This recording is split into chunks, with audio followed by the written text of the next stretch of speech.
ধনেহুড়িতে কংগ্রেস প্রার্থী সভা শেষে পাথর নিক্ষেপ, আহত সাবেক ওয়ার্ড কমিশনার।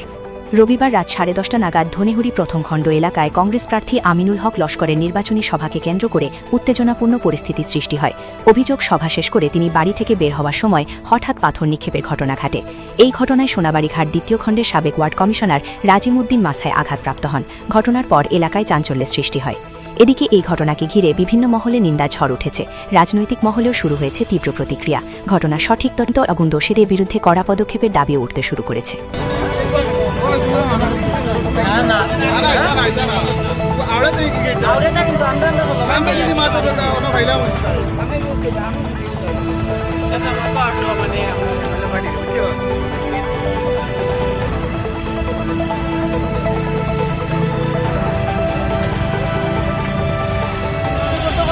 আমার